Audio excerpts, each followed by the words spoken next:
This podcast was recorded on Gadigal land. We acknowledge the traditional custodians of this land and pay our respects to elders both past and present. Always was, always will be.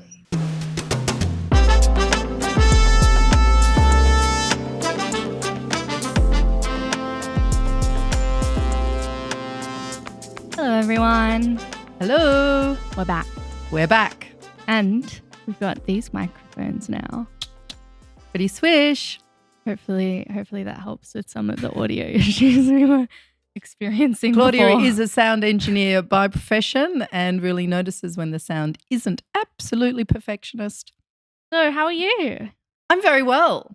I've come in from the clinic. As you can see, I'm in my work clothes this time. Been working with clients all day, having a little break. We'll go back to them after this. How have the clients been so far? They've been good. Yes. They've been attentive. They've been taking stuff on board. They've been feeling happy and relieved and hopeful is what the last couple said. It was their first session. The first thing I wanted to say this episode, I promised you guys a little update last week. Mm-hmm. So we had our cute conversation about our sex life, and then it was very productive. And turns out we were both on the exact same page. Who'd have thought? Weird. Yeah. And yeah, we were both kind of like figuring out how to bring it up. So who was the brave one to bring it up? Well, because we have our weekly meetings. Ah, yes. I was like, okay, what do you think about our sex life? Go Claude. Thank you. Brave. And he was like, it's largely good, but I think it's more intentional. Mm-hmm. I agree. And then from that, we went into a really intense discussion about the most challenging parts of our relationship. Go you two. Yeah. So, and then we've had a lot of good sex ever since. Woohoo. Anyway, so there's your update. Oh, thanks for sharing that. You're welcome. Back to regularly scheduled programming though. Oh, right. Yes. I think it's your turn to go first. Right. For your erotic moment. My most erotic moment of the week. You know, once again, it's hard for me to pinpoint just one. I like to think that I live an erotic life. And this past week, it was certainly up there because I went to down to Melbourne for a tango festival for 4 days. Melbourne. Over 4 days, I danced so much Argentine tango. It is my dance of choice. It is so beautiful. I actually consider it modern day tantra. Because we do 4 songs in a row together. That's called a tanda. And then there's a little break and then there's another tanda and a break. Tanda tantra. Yes. And so you partner with someone for 4 songs. You have this beautiful, intimate, exquisite experience. Then you say thank you. Break. And then do it again with the next person. I was in the arms of so many men over those 4 days. And you know, like sex itself, it was very different. You know, sometimes the music was just flowy and romantic. Sometimes it was full on and passionate. Sometimes it was more do, do, do, do, do, do, do. And so we danced differently with the music. Every gentleman has his own style, or her, when I was led by women. Oh, you were? Oh, yeah, I like dancing with women. And it Doesn't have to be. Who goes up to who? Oh, we do it together. Yeah. It's very mutual and it's mostly done with the eyes. Okay. So if there's someone that you're feeling like you'd like to dance with, and it might be across a crowded dance floor, you catch their eye and they catch yours and there's a moment of, and then you're off to dance. Nice. Yeah. It was just so beautiful. To me, tango is a little bit like sensual swinging. Okay. Yeah. So it's not sexual. I mean, occasionally there's someone that you might feel a bit of, frisson of that sort with, but it's just this beautiful, sensual, and I feel there's an element of the erotic in that. Nice. So it was just 4 days of erotic moments. Yes. I'm still recovering. Big smile on my face. What about you, sweetheart? Well, mine's kind of less positive, but still ultimately positive. I had an injury last week. Yes, you did. I go to gymnast for a long time. And I just threw a skill and landed with straight legs. But the erotic moment was when I was seething in pain, grabbing my legs, rolling around. I was just like, because there's nothing you can really do except just hope and pray that you haven't hurt yourself really badly. Yeah. And you kind of have to just wait a little bit Mm-hmm. to like assess the damage. So after I did it, it like hurt so bad, and I just grabbed my legs and I was in a little ball rolling around on the floor, and I was just like, what do I do? What do I do? What do I do? And my coach was like, just roll over and we'll ice it, and in 5 minutes we'll see how you're going. Anyway, so those 5 minutes was some of the most like it was just like, I wouldn't call it meditative because it wasn't very relaxing, but I had to do a lot of very Focused self-soothing of just, okay, so you might have done something really bad, but you're just going to have to get through it. And so it was a lot of just like, it hurts, but it doesn't need to hurt this much. Trying to like turn the pain dial down in my head. Yep. And it did work ultimately in the end. Yes. Like, yeah, it took, I don't know how long to hurt yourself. A weird parallel dimension of Time. I haven't felt so in my body. Yeah, that's what I'm thinking, like really embodied. Yeah. And dealing with sensation, even though in this case it was not a positive sensation. Yeah. But you're sort of, oh, what's this? What am I experiencing? How am I relating to this? And also trying to figure out how bad it was, you know? Have I done something really, really terrible? Where does it hurt? How bad does it hurt? But trying to be as specific as I could. So yeah, that was my erotic moment. It was a little interesting. Thanks for sharing a little that. different. Very different. And I think this goes to show that like these experiences manifest in very different ways. Yeah. Cool. I hope you guys are having lots of erotic moments in your own lives. Yes. Yeah, I would love to hear some of your guys' erotic moments. So if you feel like sharing, please share. Please do. I'll repost it on our Instagram story. I've been posting lots on the story recently, and if you're a follower, you know, but I like the community vibes of it all. I love the community vibes. I got one this morning, my childhood best friend, and they said that they were talking about erotic feelings beyond sexuality. And Wallace apparently was just like, everyone, you need to listen to this podcast. Go Wallace. Yeah, and they're like gender studies. Yep. Lecture or whatever. Excellent. Spread the word. So today, what's the subject of today? Today, we're going to be talking about non-linear lovemaking. Non-linear lovemaking. But it is. This is a Jacqueline Hellyer concept special. Yeah. Yes. You're not going to hear this anywhere else other than here. How did you come up with this concept? Because so many people come to see me and they've got these dysfunctions. Everyone's got these sexual dysfunctions. And I'm like, we can't all be sexually dysfunctional. Maybe the model of sex we're using is dysfunctional. What model are we using? Well, most people apply a linear version of sex. Right, straight line. It's like there's a green light here. And the green light is the go. And it might be a type of look or type of kiss or just saying yes. And when you hit that green light, then you have to go through all the different steps. Yep. Right? You know, there's often foreplay, which implies it comes before the main event, which is getting very genital. And if you're heterosexuals, it's got to be penis in vagina. And you keep doing that until he comes. There's an ejaculation. The penis ejaculates. And then it's finished. Yeah. And we hope that she's enjoyed it along the way, right? But same-sex people have very similar, you know, very orgasm focus, we go through these steps, right? Which means that there's an awful lot of pressure at the point of the green light, which means that a lot of people, if they're thinking, okay, here at this point in time where the green light is, you know, the kiss or the touch or the yes, am I feeling like that?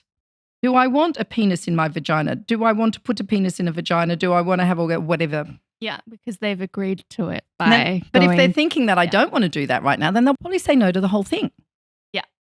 which means that they're not going to be doing the sorts of things that might potentially arouse them enough to want to do those things. I see. So couples get stuck, and this is where you get the pursuer-pursued thing, where one's hanging out by the green light going, can we, green light, can we please, right? And the other one's going, green light, I see no green light, there is no green light. Right?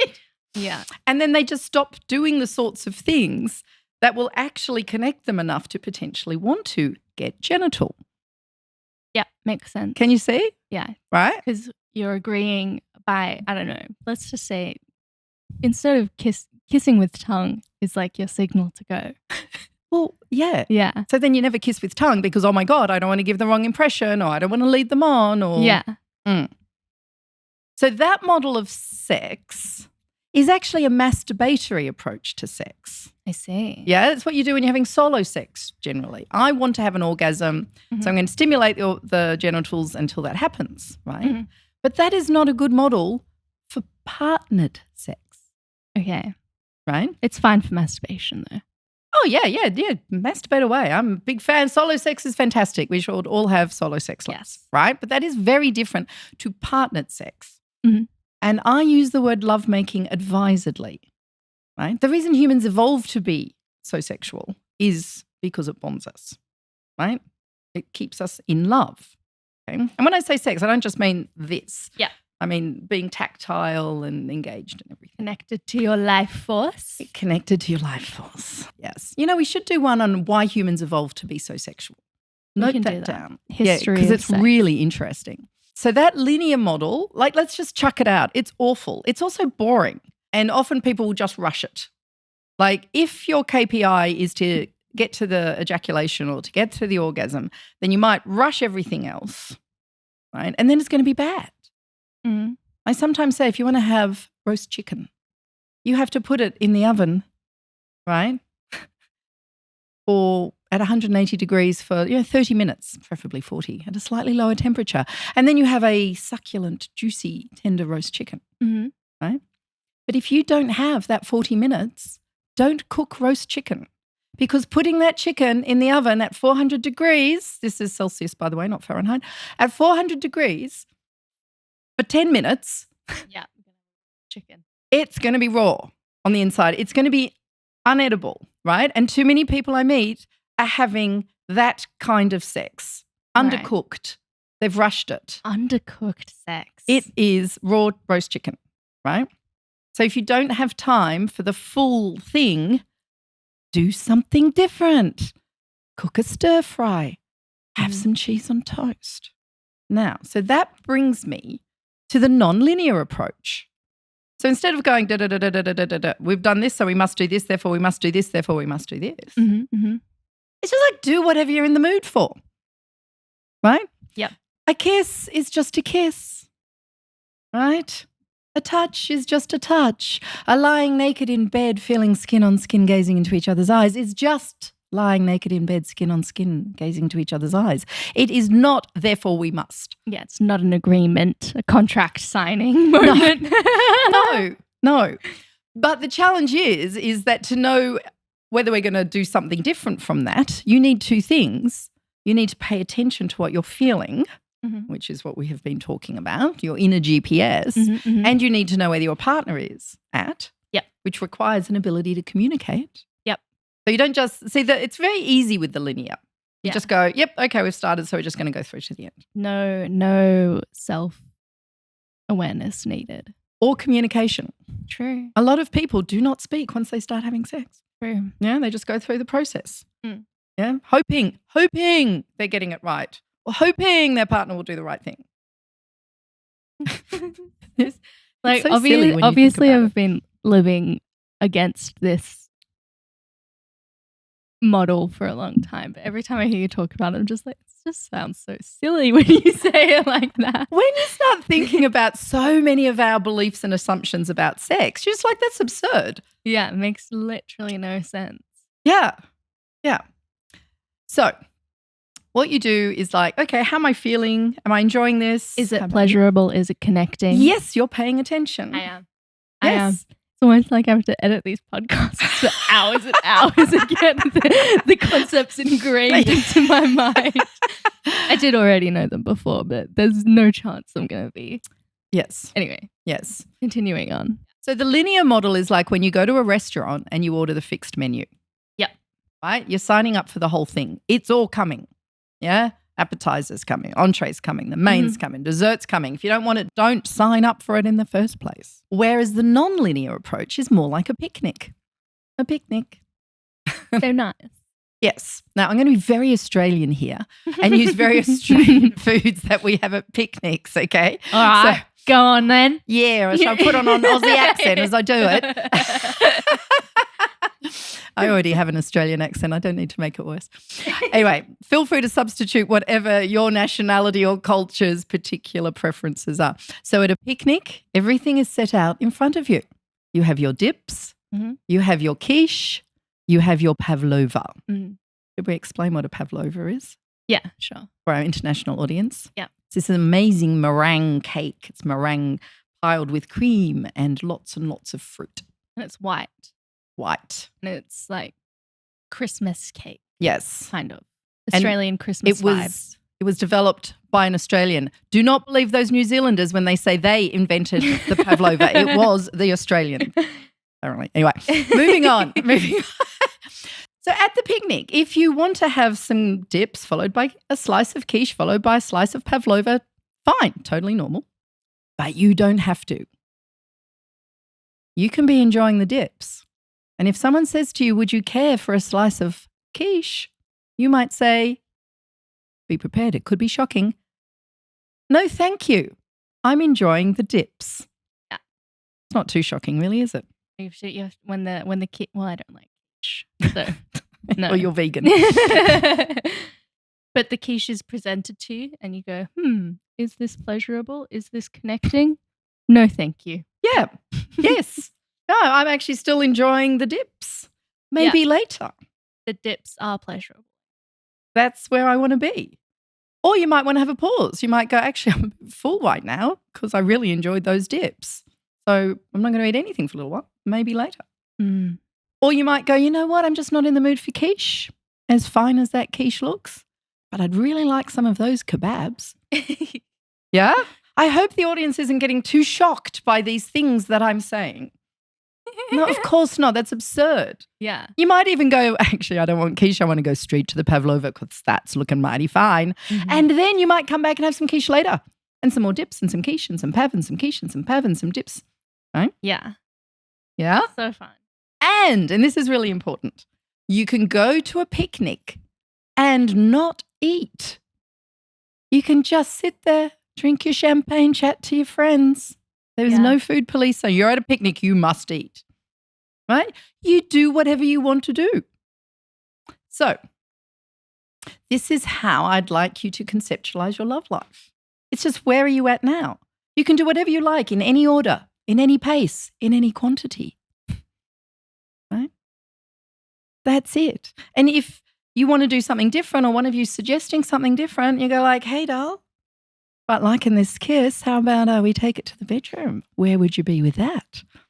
And doll will be going, And it might be like, yeah, let's go. Or it might be like, you know what? Just liking this kiss. Or, really want to chill this evening, so why don't we just keep the kiss and the cuddling going while we watch the last episode of our Netflix thing? Or actually, I just need to whiz out a few, emails. How about I meet you in the bedroom in 20 minutes? Yeah. 40 minutes, be prepared. Right? Like, you're conceptualizing something much bigger than just a yes or a no. Yeah. You are co-creating the experience. It's also very different to the consent model we were taught as well. It is. The consent model too much is based on a patriarchal view of sex, that sex is something the penis owner, let's just call it the man, does to the vagina owner, the woman. So the man has to kind of come in and hopefully get it right, and then the woman has to respond to what he's bringing and either go along with it or say no. Yeah. Right? There's no co-creation in there. There's no equal agency. Nope. There's no agency. The poor bloke is there like, oh my God, I hope I'm going to get this right. Yeah. Right? Because that's what they're conditioned to do. That somehow they're just supposed to sweep on in like a knight in shining armor and get the sex exactly right.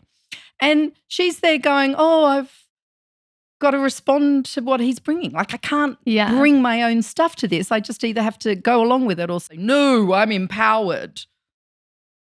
You and your penis. I'm going to peg you instead. Which is totally fine if pegging's your thing, right? Yeah. But similar dynamics play out in, same-sex relationships. Very often one sort of feels they have to succumb to the other, and usually that's the person who's got the higher drive they've got to succumb to. But what this is, doesn't matter what your gender is, doesn't matter what your orientation is. Mm-hmm. It's what are we co-creating here? Yeah. It's a lot more laborious, but also much more rewarding. And you know what? It's actually more erotic. Yeah. Because sometimes frequently my clients say to me, oh, but I feel a bit awkward talking, or doesn't talking ruin the moment? And I'm like, it depends how you talk. Yeah. Right? If you're like, well, we've been kissing for 5 minutes now, so what do you reckon? How about, would it be okay if we went to the bedroom? No, that's not erotic. Yeah. It's pathetic, actually. It's the opposite of erotic. Yeah. But if you kind of like, oh, darling, I am kind of liking this kiss. I was just had this thought that maybe we could take it to the bedroom. I'm curious to know where you're at with this. That tone of voice that we were talking about last week, It's erotic. Yeah. Right? Now I'm laying it on a little bit thick here, but actually it's not that much different in my own personal life. It sounds very nice in these microphones. Does it? You've got the headphone. There you go. Get out some microphones and talk to each other through the headphones. Right? But actually when you learn to communicate well, it actually adds to the experience. Yeah, definitely. Yeah.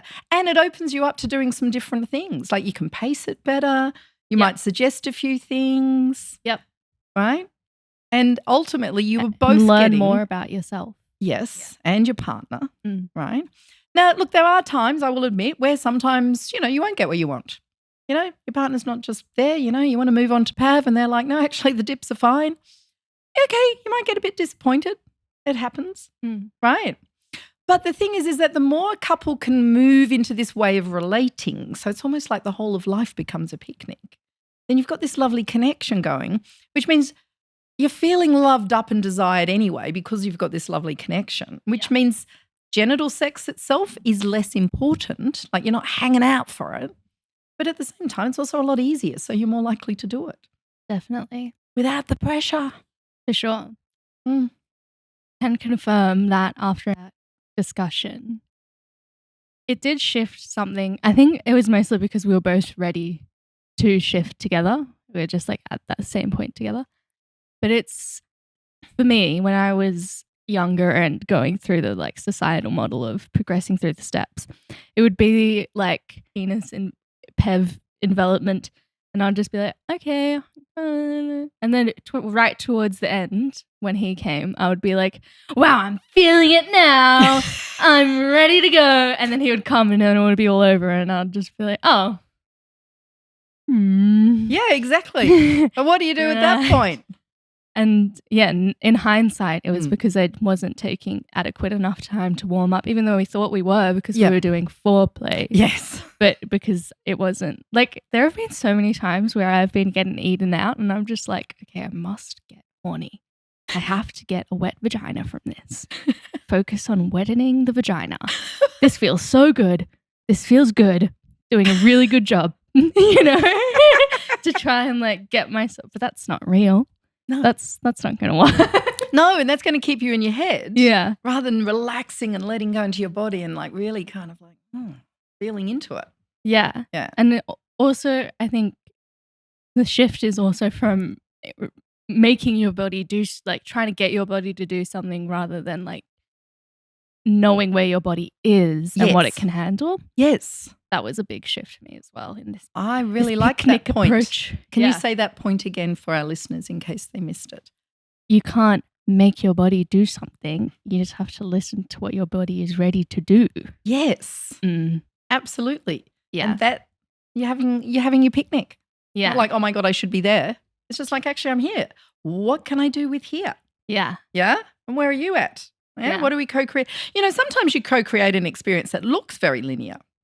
Yeah. You kiss a bit, you touch a bit, you go down a bit, there's intercourse, right? But the difference is that it's not an expectation. Yeah. It's a co-creation. Yeah. Yeah. And it's more natural rather than like, body, it's time to do this now, buddy. You ready, buddy? You're not ready? Get ready, buddy. Yeah. Do it anyway. Yeah. Mm. What are the benefits of this non-linear approach? The benefits of the non-linear approach. Oh, well, you just remove all the pressure. Yeah. You can genuinely relax. Yeah.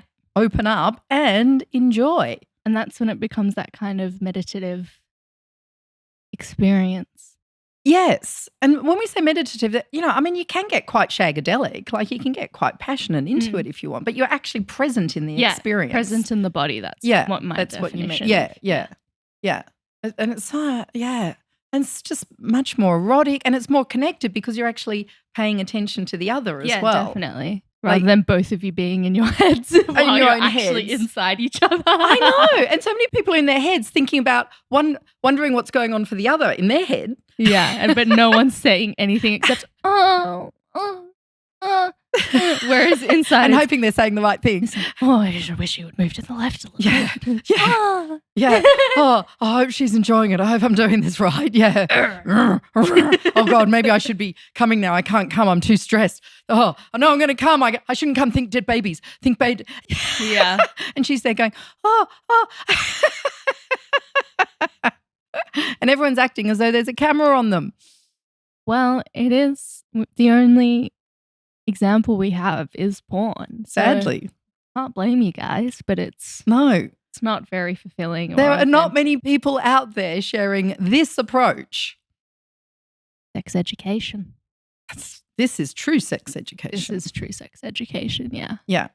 It's not just about functioning genitals based on a very dysfunctional linear model of sex. Because obviously I do my mom's social media, so I try and stay relatively up to date on what everyone else is doing. No one else is doing this. Everyone else is going off that linear approach and giving advice on how to deal with it without just completely being like, no, abolish the whole thing. It's bad. Yeah. Let's question the model. Yeah. And then I saw one the other day that was like, do women actually have a lower libido than men? And she was just like, well, it's not about like how you set it out, how you get in the right headspace. And it's just like, rather than being like, no, you need to actually ask her what she likes. You know what I mean? Yeah. And she needs to kind of get in touch with, because note this down for a topic for another episode, maybe next one coming up soon. Female bodies are actually more sexual than male bodies. Oh my God, I can't wait for that we episode, have got guys. the whole thing back to front, people. Maybe we should do that next one. Yeah. Like we're going to get totally outside the patriarchal model. Mm-hmm. So many people who are trying to fix sex, even a lot of like well-meaning feminists and stuff, they're still operating within a patriarchal model and they don't even realize they're operating within a patriarchal model. Yeah. Like what that example you just gave, like the assumption. Oh, don't even start me on it. I could be here for hours. You watch a lot of social media. I read a lot of like scientific articles and papers and research. There as well. And they're based on this linear model. Oh, and there's often an assumption that women aren't as sexual as men or, we'll save it up for another episode. Wow. I never even thought about, because also that's how people would be conducting research onto how people respond to sex. But it's like, you're actually not having sex. Oh, yes. They're not actually saying, well, what is sex? Yeah. Wow. What are our assumptions? Okay. Anything else about the picnic analogy? I think that's a good amount. Me too. But, can I share one thing? Because this happened I think it was last year when there was a couple. I often find that it's actually the women who have more trouble adapting to this because we've been more conditioned into thinking that, we've got to service the penis and the penis needs this. And, and so many women believe that, their partner just needs to get his dick wet and get off and then, he's happy. I mean, I cannot believe how many women still, intelligent, educated, independent women still, when it comes to sex, fall into this patriarchal view that somehow all a man wants to do is get his dick wet. and he's happy. And the men are like, no, I don't want to do it if you're not interested. I don't enjoy it if you're not enjoying it. Yeah. Right? Every man I've ever spoken to does not enjoy having sex with his beloved if she's not into enjoying it. No, it's horrible. No man likes to feel like he's masturbating inside his beloved's vagina. One more time. No man enjoys feeling like he's masturbating inside his beloved's vagina. No. Yeah, think about that. Wants That's what we've connection. been doing. That's Yes. what we've been doing for like centuries. Yeah, because that's all we could. Oh, that's the topic for when I talk about the history of sex. I won't go into it too much now. But recently, this woman came in and we'd been working on this for a while, and her husband was like, yes. And she's like, no, that's not true. You just want to get your dick wet. And she walked in one day, I don't know, half a dozen or so sessions in, and she had this big smile on her face.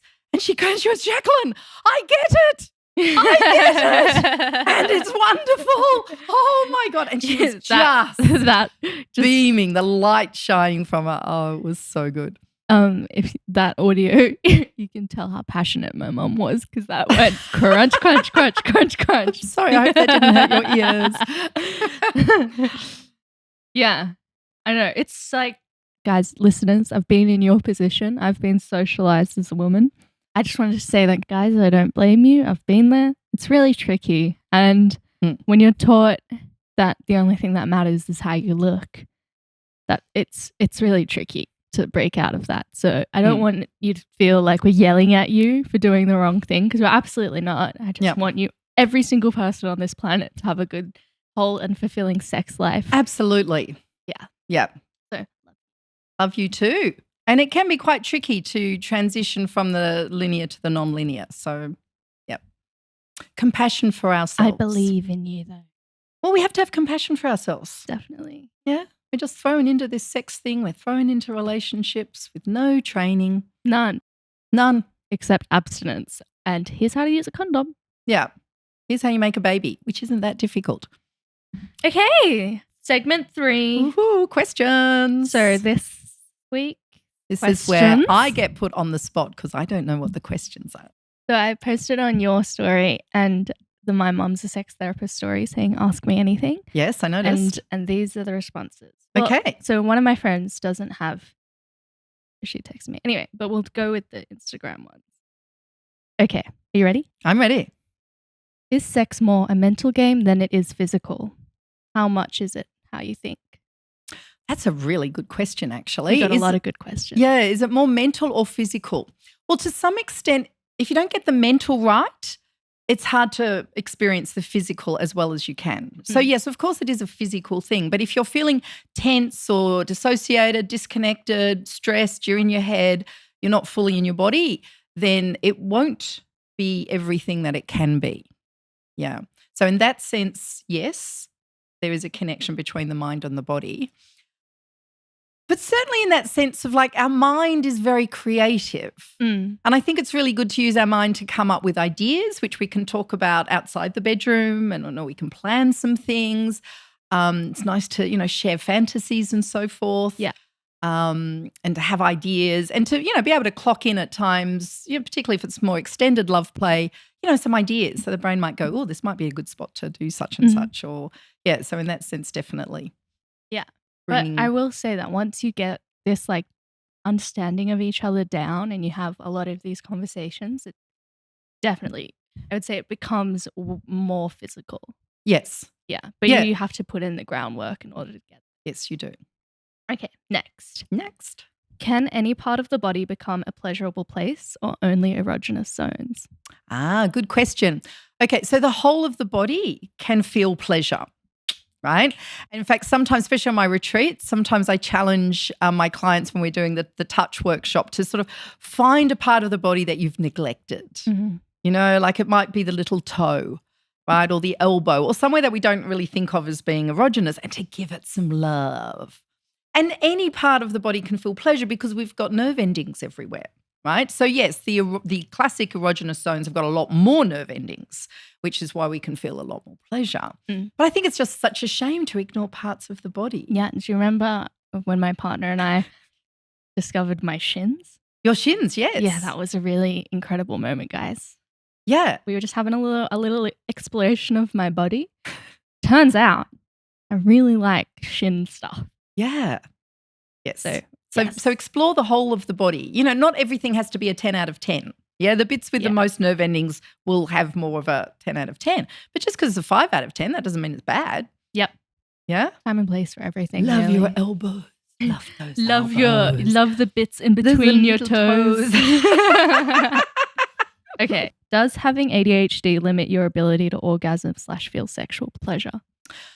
Does ADHD could potentially, in that same sense, Busy brain. the busy brain, any kind of situation or condition that makes it difficult for you to get embodied and feel into you.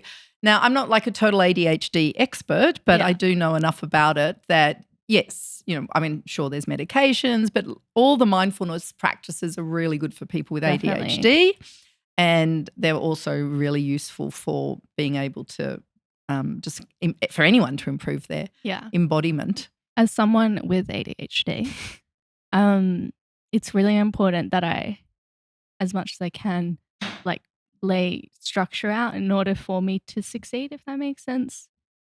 So like putting music on really helps me because it kind of tunes out the brain noise and stuff like that. Yeah, me too. So just anything that you think is going to give you brain noise, like in that example that I talked about last week, how my partner would ask me during sex about what I wanted, that got me just brain thinking. Turns the left side of the brain back on. And like, no, we don't want that. And there's also a part of ADHD that makes you dissociate a lot or like easily get into your brain. So yeah, I would just say lay out the groundwork so you will succeed.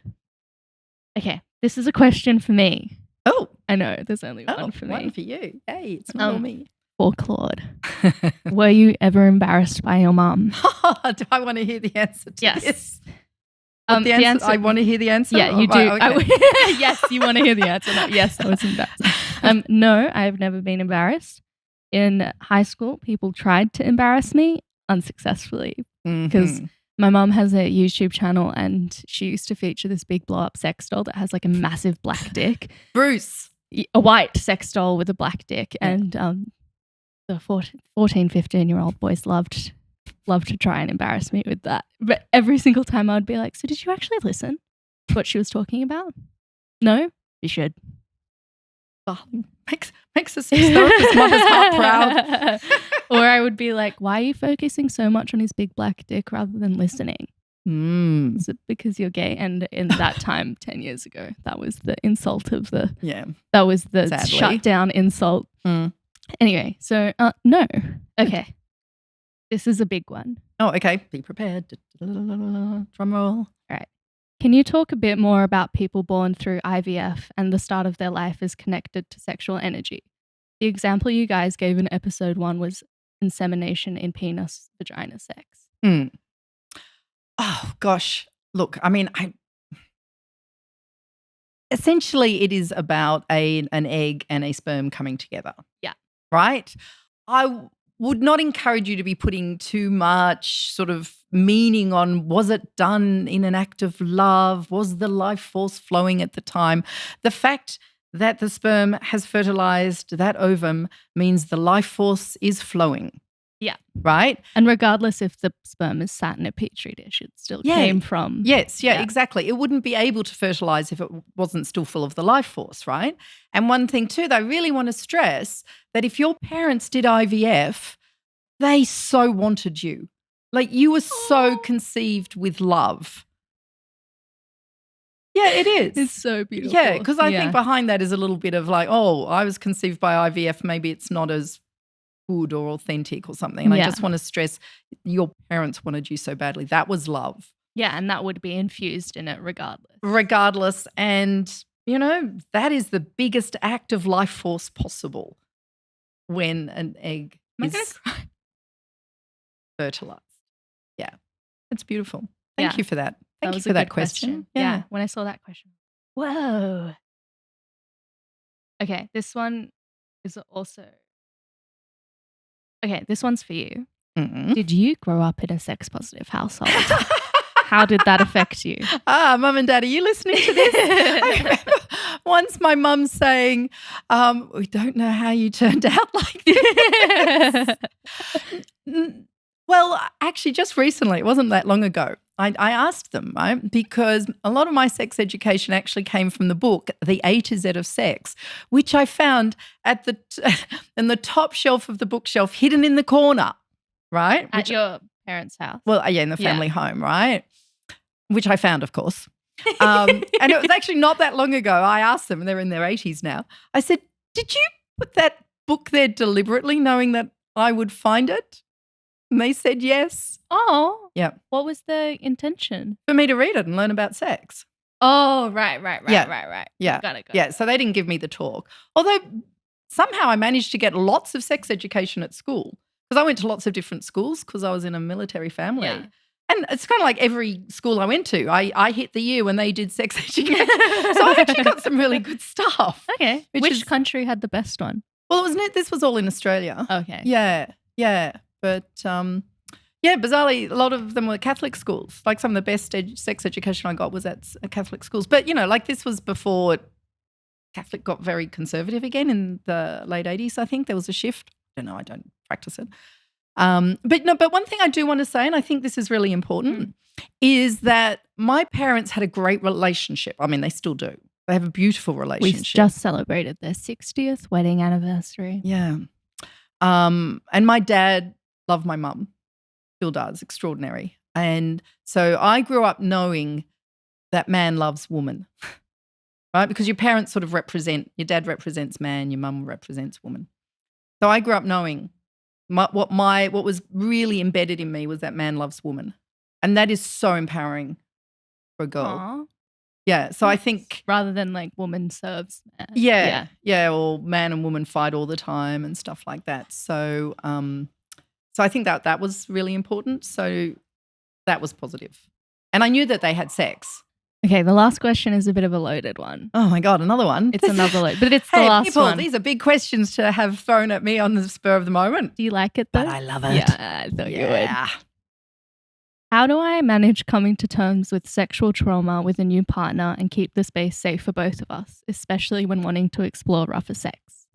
Yeah, the question of past trauma sexually and a new partner is a really big one. I often work with couples where there has been some level of trauma and how do the couple manage it together.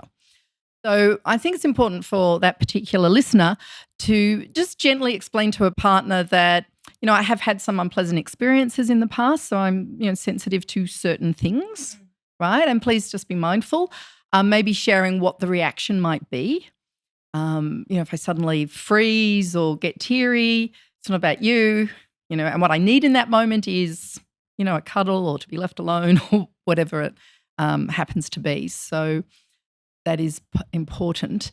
Now, in terms of engaging in rough sex with or without past trauma, but particularly with past trauma, again, if you want to do anything, you've got to talk about it. You've got to explain.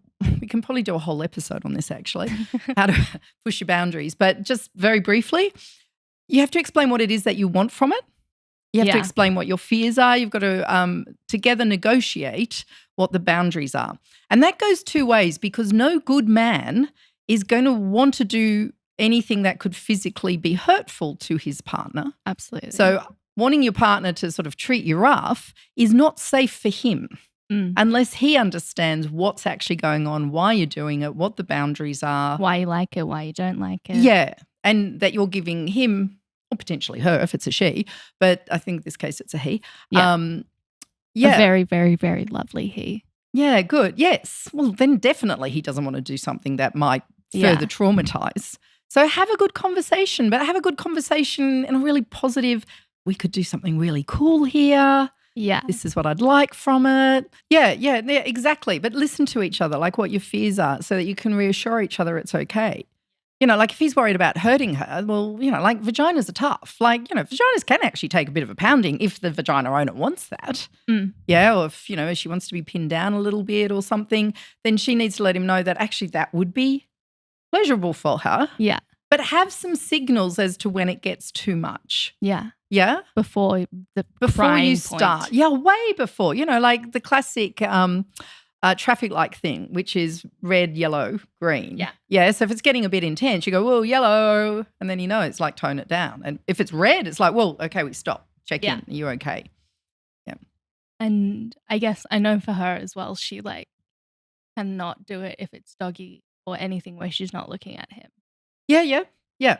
Yeah, and that's a good one too, because if you can look at each other, then also he's going to get a better read of where she's at. Yeah. Yeah? Yeah. So you just really got to be having all of those different types of conversations. Yeah, and they're good conversations. You know, people are like, oh, it's going to get heavy, or I don't want to talk about like it's like planning a holiday. Yeah. Where would you like to go? What do you want to get out of it? What are you concerned about it? You know, like why do you want to go to the Bahamas? What's there? Oh, I don't know. I'm a bit worried about, the quality of the food.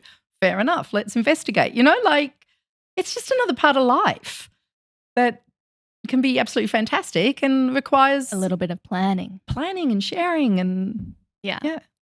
I am really happy for this particular listener because from what she's described of her current partner, he sounds like the very correct match for helping her work through this. Fantastic. So I'm hoping that they'll talk to each other about it a lot more. Yes. Well, hopefully they're listening to this episode. They've been listening. I know. This one's for you. You know who you are. I'm actually sure it's for many, many people listening, actually. Yeah, definitely. Yeah. Well, thank you for all your beautiful questions, guys. I love keep them coming. Every week on Instagram, ask me anything. Yeah.